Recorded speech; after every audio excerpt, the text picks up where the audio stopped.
Good morning. पिछला class में हम बात कर रहे थे गॉस की प्रमेय के बारे में। गॉस का प्रमेय क्या है और उसका सिद्धांत क्या है, उसको सिद्ध कैसे करते हैं हम लोग, इसके बारे में बात किए थे। गॉस का प्रमेय कहता है कि किसी बंद सतह से गुजरने वाला कुल विद्युतीय फ्लक्स बंद सतह के अंदर स्थित कुल आवेश का 1/ε0 गुना होता है। बंद सतह के अंदर स्थित कुल आवेश का 1/ε0 गुना होता है। किसी भी बंद सतह के अंदर स्थित कुल आवेश का 1/ε0 गुना होता है। गॉस का प्रमेय कहता है कि किसी बंद सतह से गुजरने वाला कुल विद्युतीय फ्लक्स बंद सतह के अंदर स्थित कुल आवेश का 1/ε0 गुना होता है। इसके बाद हमने उसको प्रूफ भी किया था। अब हम कुछ नोट पढ़ेंगे, गॉस के प्रमेय से रिलेटेड कुछ नोट पढ़ेंगे। नोट नंबर 1, ध्यान दीजिएगा बहादुर।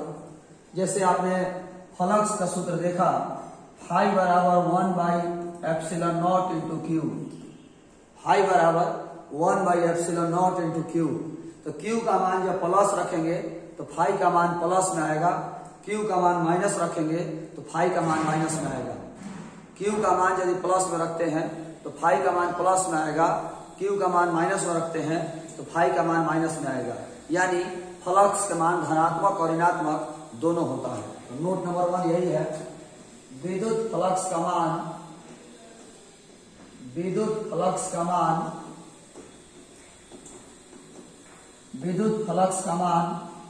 धनात्मक एवं ऋणात्मक दोनों होता है। विद्युत फ्लक्स का मान धनात्मक एवं ऋणात्मक दोनों होता है। एक आपका ऑब्जेक्टिव यही हो गया कि विद्युत फ्लक्स का मान जो है धनात्मक और ऋणात्मक दोनों होता है। यानी विद्युत फ्लक्स का मान प्लस में भी आता है और माइनस में भी, धनात्मक भी होता है और ऋणात्मक भी। विद्युत फ्लक्स का मान धनात्मक और ऋणात्मक दोनों होता है। नोट नंबर 2 में देखते हैं, बाहर की ओर निकलने वाला विद्युतीय फ्लक्स,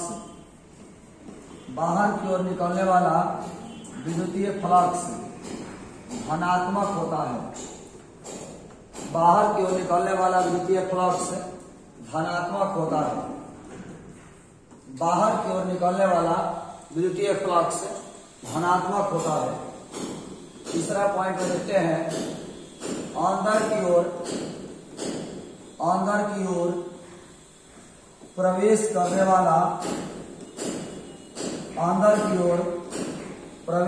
वाला विद्युतीय फ्लक्स ऋणात्मक होता है। थोड़ा सा आपको ध्यान देना होगा कि एक तो पहले बात यह है कि विद्युतीय फ्लक्स का मान धनात्मक और ऋणात्मक दोनों होता है। विद्युतीय फ्लक्स का मान धनात्मक और ऋणात्मक दोनों होता है। विद्युतीय फ्लक्स का मान धनात्मक और ऋणात्मक दोनों होता है। यदि फ्लक्स बाहर की ओर निकल रहा है तो समझिए कि विद्युतीय फ्लक्स धनात्मक होगा, और यदि फ्लक्स अंदर की ओर प्रवेश कर रहा है तो समझ लीजिए विद्युतीय फ्लक्स ऋणात्मक होगा।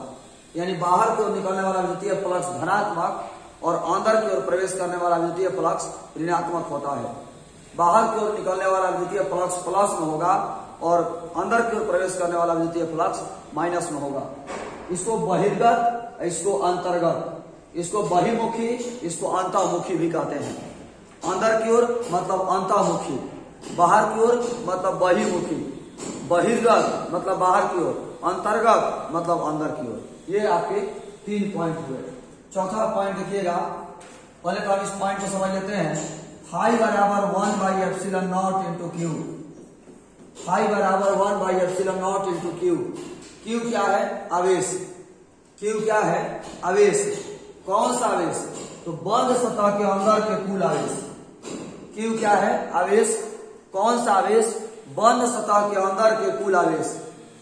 क्यू क्या है? आवेश है। कौन सा आवेश है? तो बंद सतह के अंदर के कुल आवेश है। बंद सतह के अंदर के कुल आवेश। क्यू क्या है? तो बंद सतह के अंदर के कुल आवेश। चलिए देखते हैं, यह हमारा एक बंद सतह है, इसका आवेश दिया हुआ है +3 कूलम, +2 कूलम, -5 कूलम, +4 कूलम। अब बताइए Q का मान यहाँ कितना रखें, Q का मान हम यहाँ पर कितना रखें।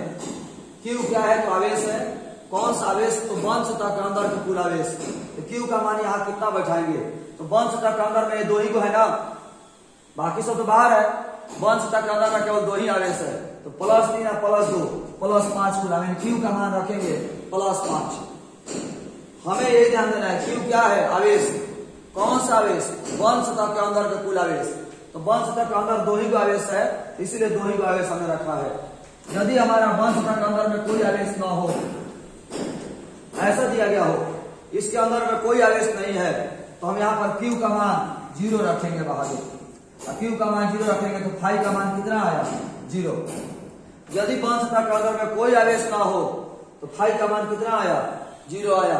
तो क्या हम ऐसा कह सकते हैं कि यदि वन सतह के अंदर में कोई आवेश ना हो, यदि दिया गया सभी आवेश वन सतह के बाहर हो, यदि दिया गया सभी आवेश वन सतह के बाहर हो, अंदर में कोई आवेश ना हो, तो हम कह सकते हैं कि विद्युतीय फ्लक्स का मान 0 होता है।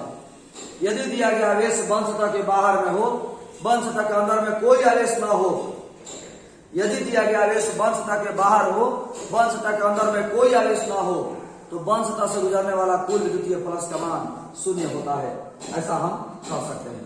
चलिए देखते हैं, इस पॉइंट को समझते हैं बहादुर। यदि दिया गया कुल आवेश, यदि दिया गया कुल आवेश बंद सतह के बाहर हो,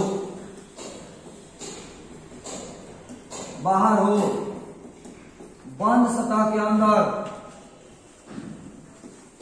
बंद सतह के अंदर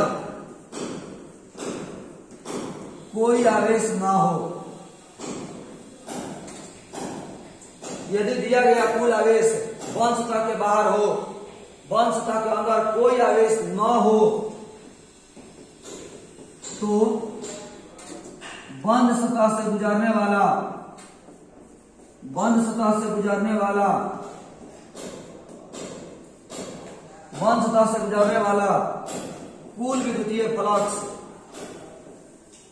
बंद सतह से गुजरने वाला कुल विद्युतीय फ्लक्स 0 होता है। कह रहा है यदि दिया गया आवेश, यदि दिया गया कुल आवेश वन सतह के बाहर हो, यदि दिया गया कुल आवेश वन सतह के बाहर हो, वन सतह के अंदर में कोई आवेश ना हो, तो वन सतह से गुजरने वाला कुल विद्युतीय फ्लक्स का मान 0 होता है। यदि दिया गया कुल आवेश वन सतह के बाहर हो, वन सतह के अंदर में कोई आवेश ना हो, तो वन सतह से गुजरने वाला कुल विद्युतीय फ्लक्स का मान 0 होता है। यह हमारे पॉइंट नंबर 4 हुआ। एक और पॉइंट देखिएगा, तो एक और पॉइंट देखिए, यह हमारा वन सतह है और इसके अंदर में द्विध्रुव स्थित है। ये एक वन सतह है और इसके अंदर में द्विध्रुव स्थित है, +5 कूलम -5 कूलम। तो फाई बराबर 1/ε0 इंटू Q। Q का मान कुल आवेश, बताइए तो कुल आवेश कितना होगा, +5 -5 0, यानी फ्लक्स का मान 0 हो गया। तो क्या हम ऐसा कह सकते हैं कि यदि वन सतह के अंदर में द्विध्रुव स्थित हो, यदि वन सतह के अंदर में द्विध्रुव स्थित हो, यदि वन सतह के अंदर में द्विध्रुव रखा गया हो, तो वन सतह से गुजरने वाला फ्लक्स का मान 0 होता है। क्यों? क्योंकि द्विध्रुव पर कुल आवेश का मान 0 होता है। द्विध्रुव पर कुल आवेश का मान 0 होता है, इसलिए हम कह सकते हैं कि वन सतह के अंदर में कुल आवेश का मान 0, वन सतह से गुजरने वाला कुल फ्लक्स का मान 0 होता है। बहादुर, द्विध्रुव पर कुल आवेश का मान 0 होता है यदि वन सतह के अंदर, यदि वन सतह के अंदर n द्विध्रुव हो, यदि वन सतह के अंदर n द्विध्रुव हो, तो बंद सतह से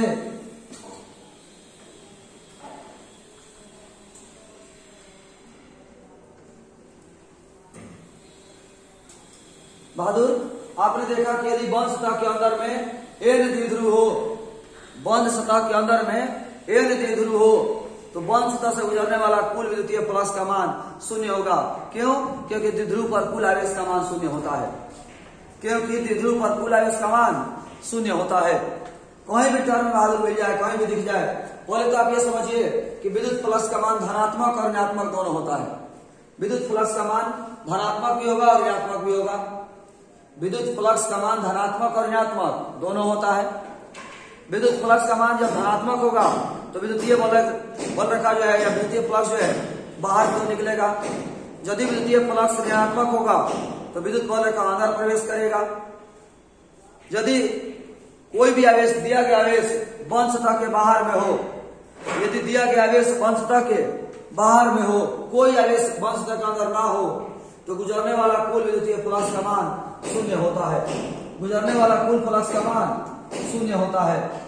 इसके बाद कह रहा है कि यदि दिया गया आवेश बंध सतह के बाहर हो तो बंध सतह से गुजरने वाला कुल विद्युतीय फ्लक्स का मान शून्य होता है। कोई भी द्विध्रुव पर बहादुर कुल आवेश शून्य होता है। कोई भी द्विध्रुव पर कुल आवेश का मान शून्य होता है। कोई भी द्विध्रुव पर कुल आवेश का मान शून्य होता है। और जब द्विध्रुव पर कुल आवेश शून्य है तो कह सकते हैं कि विद्युतीय फ्लक्स का मान भी शून्य होगा। तो देखिएगा नोट नंबर 5 में, यदि बंध सतह के अंदर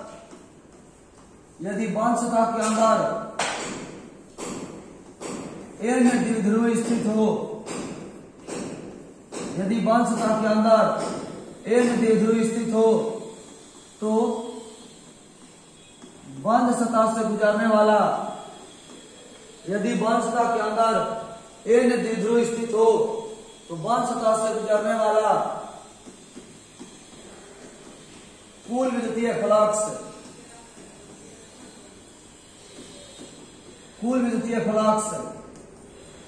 शून्य होता है। यदि बंध सतह के अंदर n द्विध्रुव स्थित हो, यदि बंध सतह के अंदर n द्विध्रुव स्थित हो तो बंध सतह से गुजरने वाला कुल फ्लक्स का मान शून्य होता है। क्यों? क्योंकि द्विध्रुव पर कुल आवेश का मान शून्य होता है। ये रहा हमारा गॉस प्रमेय से रिलेटेड कुछ ऑब्जेक्टिव। गॉस प्रमेय क्या है हमने लिखवा दिया, गॉस प्रमेय का सत्यापन कराइए वो भी करा दिया, और गॉस प्रमेय से रिलेटेड 5 आपके ऑब्जेक्टिव भी हमने आपको बता दिया कि विद्युतीय फ्लक्स धनात्मक और ऋणात्मक दोनों होता है। धनात्मक विद्युत फ्लक्स बाहर की ओर निकलता है, ऋणात्मक विद्युत फ्लक्स अंदर की ओर प्रवेश करता है। यदि दिया गया आवेश बंध सतह के बाहर में हो, यदि दिया गया आवेश बंध सतह के बाहर हो तो विद्युतीय फ्लक्स का मान शून्य होता है। यदि बंध सतह के अंदर में द्विध्रुव हो तो द्विध्रुव में आवेश तो होता है लेकिन कुल आवेश 0 होता है, इसलिए विद्युतीय फ्लक्स का मान शून्य होता है। यहां से हम लोग नए टॉपिक की तरफ मूव करेंगे। वो टॉपिक होगा गॉस प्रमेय का अनुप्रयोग। गॉस प्रमेय का अनुप्रयोग, अनुप्रयोग मतलब इस्तेमाल। गॉस प्रमेय का क्या उपयोग है, गॉस प्रमेय का क्या यूज है, गॉस प्रमेय का क्या इस्तेमाल है। इसमें हम 4 अनुप्रयोग पढ़ेंगे। तो अनुप्रयोग नंबर 1 देखिए, गॉस प्रमेय के अनुप्रयोग। अनुप्रयोग नंबर 1, अनुप्रयोग 1 कहता है किसी आवेशित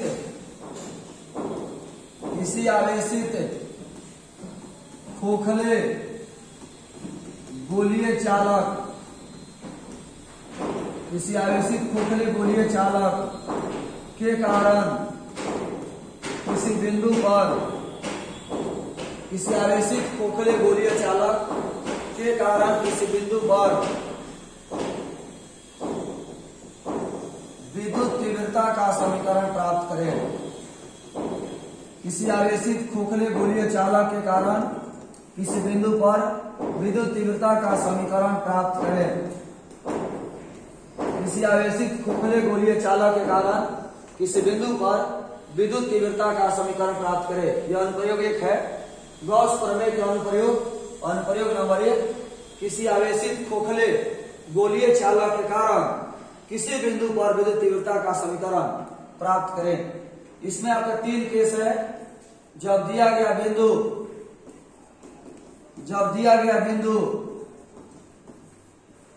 गोलीय चालक के बाहर हो, 3 केस है इसमें।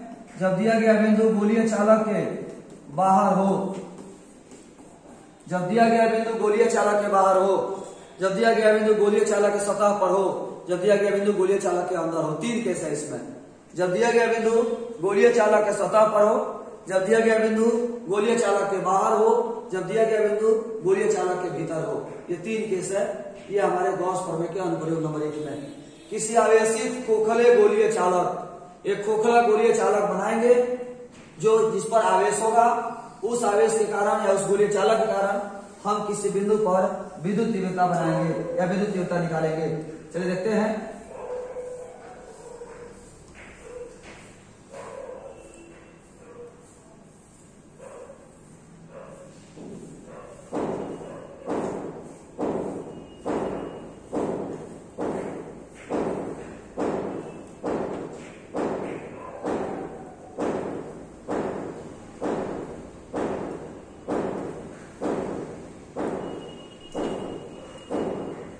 ध्यान दीजिएगा, ये हमारा कोई आवेशित गोलीय चालक है जिसका त्रिज्या r है, केंद्र O है और इसके सतह पर प्लस Q आवेश दिया गया है। यह हमारा कोई गोलीय चालक है जिसका केंद्र O, त्रिज्या r है, इसके सतह पर प्लस Q आवेश दिया गया है। इस गोलीय चालक के केंद्र से r दूरी पर, इस गोलीय चालक के केंद्र से r दूरी पर बाहर कोई बिंदु P है। इस गोलीय चालक के केंद्र से r दूरी पर बाहर कोई बिंदु P है जहां हमें विद्युत तीव्रता का मान ज्ञात करना है। इस गोलीय चालक के केंद्र से r दूरी पर बाहर कोई बिंदु P है जहां हमें विद्युत तीव्रता का मान ज्ञात करना है। ध्यान दीजिएगा, चित्र में कोई आवेशित खोखला गोलीय चालक दर्शाया गया है। चित्र में कोई आवेशित खोखला गोलीय चालक दर्शाया गया है जिसका केंद्र O और त्रिज्या R है, जिसका केंद्र O और त्रिज्या R है। गोलीय चालक के सतह पर प्लस Q आवेश दिया गया है। गोलीय चालक के सतह पर प्लस Q आवेश दिया गया है। गोलीय चालक के केंद्र से r दूरी पर, गोलीय चालक के केंद्र से r दूरी पर बाहर कोई बिंदु P है जहां हमें विद्युत तीव्रता का मान ज्ञात करना है। हमने क्या किया, बिंदु P से गुजरता हुआ एक सकेंद्रीय गोला की कल्पना किया। बिंदु P से गुजरता हुआ हमने एक सकेंद्रीय गोला की कल्पना किया। बिंदु P से गुजरता हुआ हमने एक सकेंद्रीय गोला की कल्पना किया। बिंदु P से गुजरता हुआ हमने एक सकेंद्रीय गोला की कल्पना किया। बिंदु P से गुजरता हुआ हमने एक सकेंद्रीय गोला की कल्पना किया। सकेंद्रीय का मतलब होता है दोनों का केंद्र एक ही हो। सकेंद्रीय मतलब दोनों का केंद्र एक ही हो। चित्र में कोई आवेशित खोखला गोलीय चालक दर्शाया गया है जिसका केंद्र O और त्रिज्या R है। गोलीय चालक के केंद्र से r दूरी पर बाहर कोई बिंदु P है जहां विद्युत तीव्रता का मान ज्ञात करना है। तो बिंदु P से गुजरता हुआ हमने एक सकेंद्रीय गोला की कल्पना किया। सकेंद्रीय मतलब दोनों का केंद्र एक ही हो। देखिएगा, ध्यान दीजिए, चित्र में O केंद्र एवं R त्रिज्या, चित्र में O केंद्र एवं R त्रिज्या के कोई आवेशित खोखला गोलीय चालक दर्शाया गया है। चित्र में O केंद्र एवं R त्रिज्या का कोई आवेशित खोखला गोलीय चालक दर्शाया गया है जिसके सतह पर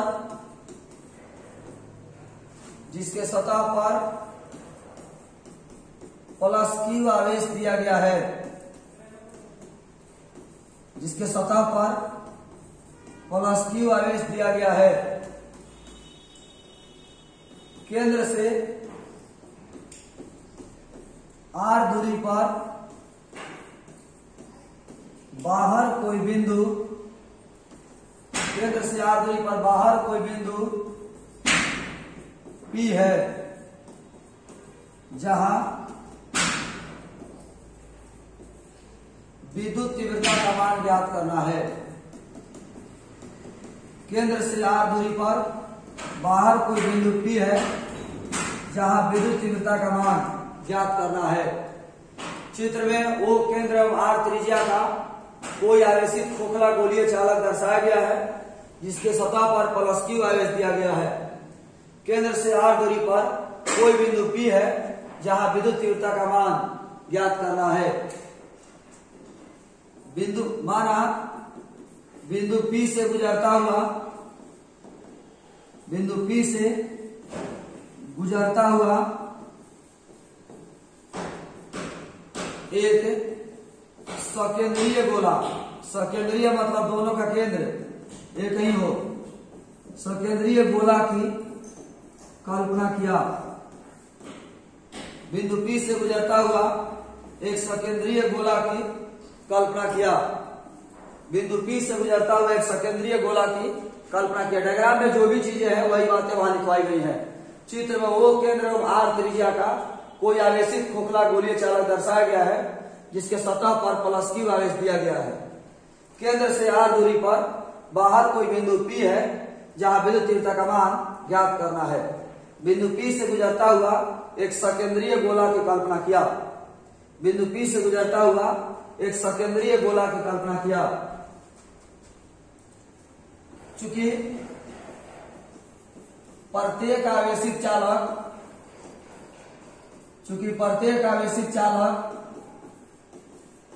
एक समविभव तल होता है, चूंकि प्रत्येक आवेशित चालक एक समविभव तल होता है तथा विद्युत तीव्रता,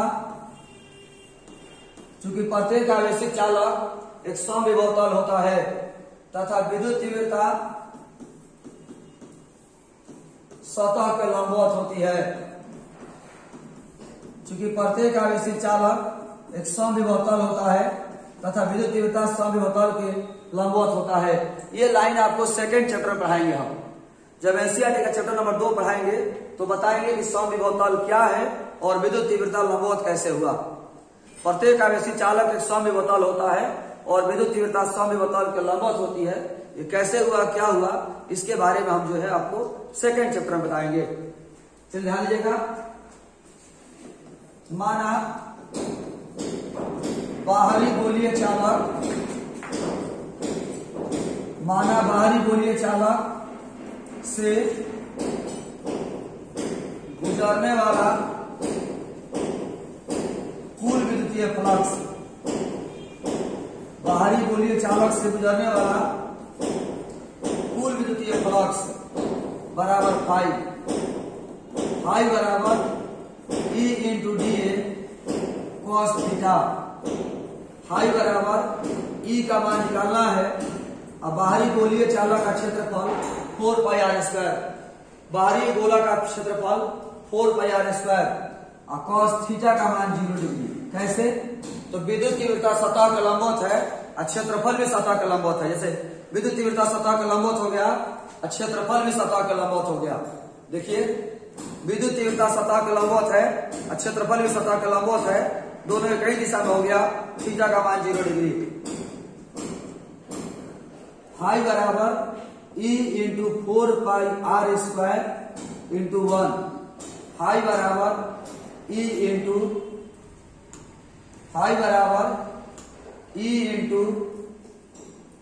4 पाई r स्क्वायर। समीकरण नंबर 1। पुनः गॉस प्रमेय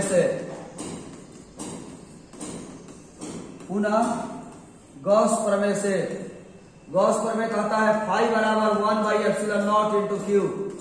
क्यू क्या है? आवेश। कौन सा आवेश? वंश सतह के अंदर का कुल आवेश। तो बाहरी गोला के अंदर में कितना आवेश है? बाहरी गोला के अंदर में कितना आवेश है? क्यू है। बाहरी गोला के अंदर में कितना आवेश है? क्यू है। इसीलिए यहां पर हम क्यू ही रखेंगे। समीकरण नंबर 2। समीकरण 1 एवं 2 से समीकरण 1 एवं 2 से लेफ्ट लेफ्ट बराबर तो राइट राइट बराबर E into 4 pi R square बराबर 1/ε0 into Q. E into 4 pi R square बराबर 1/ε0 इंटू क्यू। तो E बराबर 1/4 पाई ε0 इंटू क्यू बटा में आर स्क्वायर। E बराबर 1/4 पाई ε0 इंटू क्यू बटा में आर स्क्वायर। समीकरण नंबर 3 E बराबर 1/4 pi ε0 into Q by R square. 4 pi यहां बटा में आ गया, आर स्क्वायर यहां बटा में आ गया। समीकरण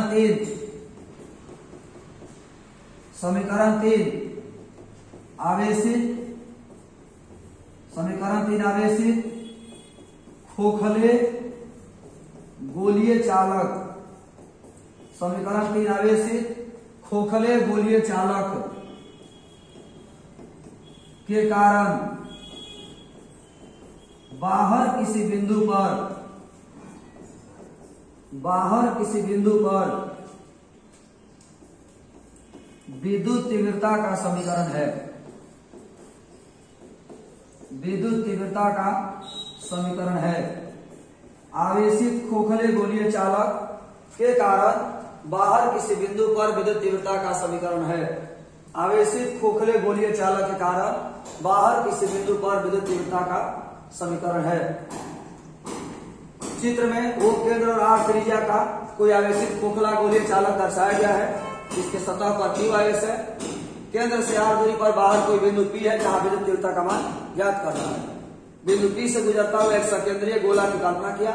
सकेंद्रीय मतलब दोनों का केंद्र एक ही हो। हमने क्या किया, बाहरी गोला से गुजरने वाला फ्लक्स निकाला। इस सूत्र से ये गोला का क्षेत्रफल है। इसके बाद गॉस के प्रमेय से फाई बराबर 1/ε0 इंटू क्यू। क्यू क्या है, आवेश। कौन सा आवेश, बंद सतह के अंदर के कुल आवेश। तो बाहरी गोला के अंदर कुल आवेश एक ही है, यही वाला क्यू, इसलिए क्यू हो गया। दोनों का मान बैठा करके बराबर कर दिए, आंसर हमारा इतना आया। तो इसमें यदि कोई भी डाउट हो, किसी भी तरह की प्रॉब्लम हो आज की क्लास में, तो आप इस नंबर पर व्हाट्सएप करके सवाल पूछ सकते हैं। यदि कहीं भी किसी तरह का प्रॉब्लम हो, कहीं समझने में दिक्कत हो, तो इस नंबर पर व्हाट्सएप करके सवाल कर सकते हैं। आज की इस क्लास में इतना ही। धन्यवाद। जय हिंद बहादुर।